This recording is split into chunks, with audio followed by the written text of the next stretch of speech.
ሰላም ጤና ይስጥልኝ። ከኢትዮጵያ ዜና አገልግሎት የታህሳስ 2 2018 ዓ.ም የዕለቱን ዜናዎች ይዘን ቀርበናል። በቅድሚያም አርዕስተ ዜናዎቹ።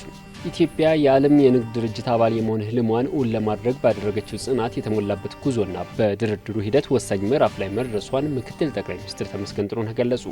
በጫካ የሚንቀሳቀሱ አካላት የሀገርና ህዝብን ጥቅም በሚያስጠብቅ መልኩ የሰላም አማራጭ ሊቀበሉ እንደሚገባ የአማራ ፋኖ ህዝባዊ ድርጅት ከፍተኛ አመራሮች አስታወቁ። ግብጽ በአባይ ወንዝ ላይ የምታራምደው የቅኝ ግዛት ትርክት አክትሟል ሲሉ በጠቅላይ ሚኒስትር ጽህፈት ቤት የዲሞክራሲ ስርዓት ግንባታ ማዕከል አስተባባሪ ሚኒስትር ዶክተር ቢቂላ ሁሪሳ ገለጹ። ኢትዮጵያ በዲጂታል ግብርና የጀመረችው ተግባር ለአፍሪካ የዲጂታል ግብርና ሽግግር በምሳሌነት የሚወሰድ መሆኑን በአፍሪካ ህብረት የግብርና ገጠር ልማት ብሉ ኢኮኖሚና ዘላቂ አካባቢ ኮሚሽነር ሞሰስ ቢላቲካ ተናገሩ። የሚሉት የዕለቱ ዋና ዋና ዜናዎች ናቸው። ዜናዎቹን በዝርዝር እንመለከታለን። ከዜናዎቹ ጋር አህመድ መሐመድ አብሬያችሁ ቆያለሁ። ኢትዮጵያ የዓለም የንግድ ድርጅት አባል የመሆን ህልሟን እውን ለማድረግ ባደረገችው ጽናት የተሞላበት ጉዞና በድርድሩ ሂደት ወሳኝ ምዕራፍ ላይ መድረሷን ምክትል ጠቅላይ ሚኒስትር ተመስገን ጥሩነህ ገለጹ። የንግድና ቀጣናዊ ትስስር ሚኒስቴር ኢትዮጵያን በንግድ በማስተሳሰር ወደ ላቀ ደረጃ ማሸጋገር በሚል መሪ ሀሳብ ያዘጋጀው ፎረም ተካሂዷል።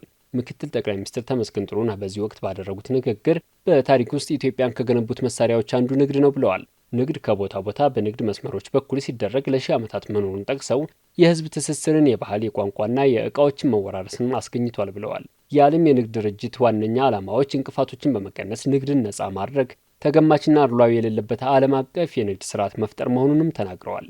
በተጨማሪም ፍትሐዊ ውድድርን በማረጋገጥ የኑሮ ደረጃን ከፍ ማድረግ፣ ዘላቂ ልማትን ማረጋገጥና አዳጊ ሀገሮችን ከዓለም ኢኮኖሚ ጋር ማዋሃድ መሆናቸውንም ጠቁመዋል። ከለውጡ ማግስት ኢትዮጵያን የዓለም የንግድ ድርጅት አባል ለማድረግ ድርድሩ ባጠረ ጊዜ እንዲጠናቀቅ መንግስት አቅጣጫ አስቀምጦ እየተገበረ ይገኛል ብለዋል። ለዚህም በርካታ ለድርድሩ የሚያስፈልጉ ሂደቶችና ተግባራት መከናወናቸውን ጠቁመው ለአብነትም ብሔራዊ የድርድርና ቴክኒክ ኮሚቴ በአዲስ መልክ መደራጀቱን ገልጸዋል። ኢትዮጵያ ለዓለም ንግድ ድርጅት ላቀረበችው የአባልነት ማመልከቻ ማነቆ የነበሩ ጉዳዮች በሀገር በቀል የኢኮኖሚ ማሻሻያዎች ምክንያት ብዙዎቹ መስተካከላቸውን ተናግረዋል። በዚህ ምክንያት ኢትዮጵያ ዳግም ወደ ጄኔቫ የድርድር መድረክ ተመልሳለች ብለዋል። በጫካ የሚንቀሳቀሱ አካላት የሀገርና ህዝብን ጥቅም በሚያስጠብቅ መልኩ የሰላም አማራጭ ሊቀበሉ እንደሚገባ የአማራ ፋኖ ህዝባዊ ድርጅት ከፍተኛ አመራሮች አስታወቁ።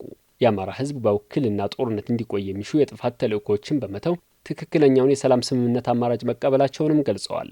በአማራ ክልል መንግስትና በአማራ ፋኖ ህዝባዊ ድርጅት የተፈረመውን የሰላም ስምምነት አስመልክቶ የድርጅቱ ከፍተኛ አመራሮች ለመገናኛ ብዙሃን መግለጫ ሰጥተዋል።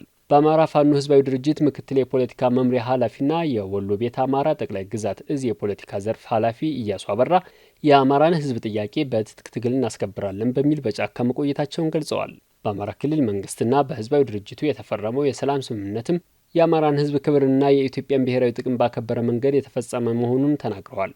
በተፈረመው የሰላም ስምምነትም በዘፈቀደ የተመራ ሳይሆን ዓለም አቀፍ እውቅና ባለው መንገድ የተፈጸመ መሆኑንም አንስተዋል።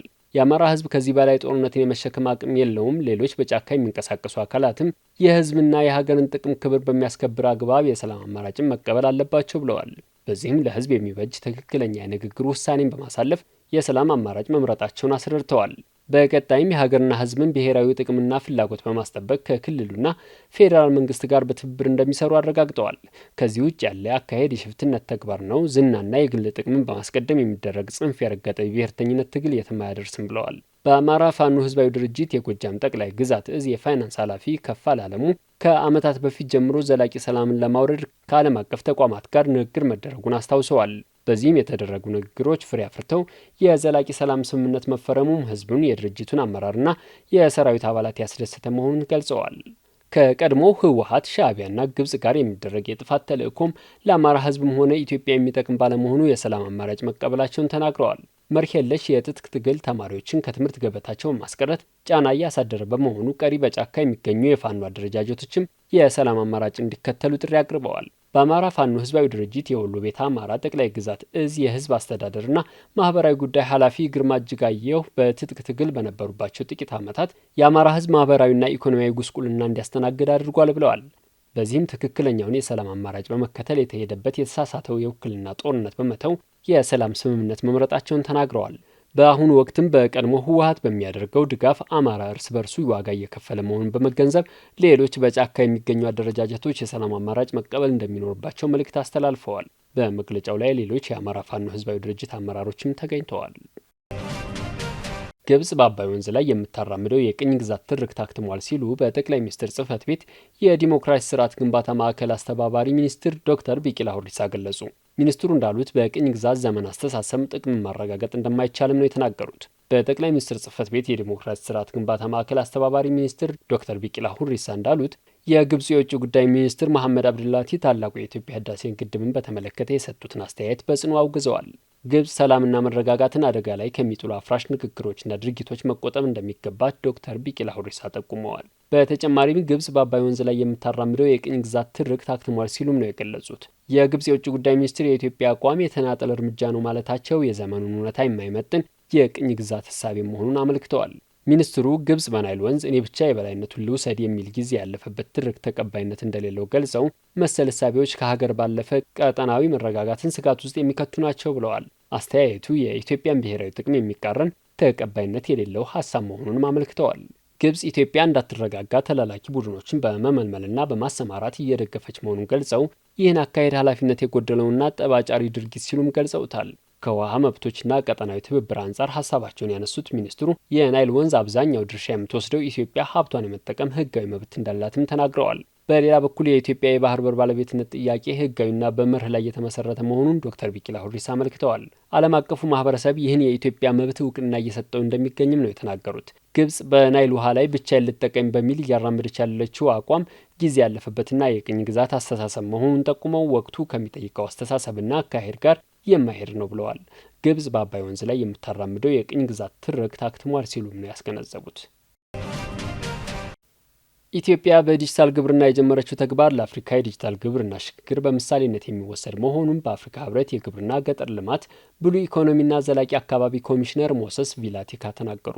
በአፍሪካ ህብረት የግብርና ገጠር ልማት ብሉ ኢኮኖሚና ዘላቂ አካባቢ ኮሚሽነር ሞሰስ ቪላቲካ ለኢዜአ እንደተናገሩት የአፍሪካን የግብርና ስርዓት ለመለወጥና የምግብ ዋስትናን ለማረጋገጥ ዲጂታል ግብርና መተግበር ወሳኝ ነው። ይህም ምርታማነትን ለማሳደግ፣ የምርት ብክነትን ለመቀነስ፣ የፋይናንስና የገበያ ተደራሽነትን ማስፋትን ጨምሮ የመቋቋም አቅምን ለመገንባት ቁልፍ መሆኑን ተናግረዋል። በዚህ ረገድ ኢትዮጵያ የግብርና ዘርፉን በዲጂታል ስርዓት ለመቀየር የጀመረችው ጥረት አስደናቂ መሆኑን ተናግረዋል። ዲጂታል ግብርና ኢትዮጵያ በምግብ ራሷን ለመቻል የምታደርገውን ጥረት ለማገዝ የሚያስችል መሆኑን ገልጸዋል። የቴክኒክና ሙያ ትምህርትና ስልጠና ፕሮግራሞችን መሰረት በማድረግ እየተሰሩ ያሉ ስራዎች ለዲጂታል ሽግግርና ለዘመናዊ ግብርና እድገት ያላቸው አስተዋጽኦ የጎላ እንደሆነ ተናግረዋል። የግብርና ትራንስፎርሜሽን ጉዞ በዘመናዊ አሰራሮች ላይ ያተኮረ መሆኑን ተከትሎ በሀገሪቱ በአሁኑ ወቅት የስንዴ ምርትን በእጅጉ ማሳደግ መቻሉን አንስተዋል። ውጤቱ የተገኘው በዲጂታል ስርዓት የታገዘ የአፈር ካርታ አሰራርና ሌሎች ዘመናዊ የግብርና ስልቶችን መጠቀም በመጀመሯ እንደሆነ ገልጸዋል።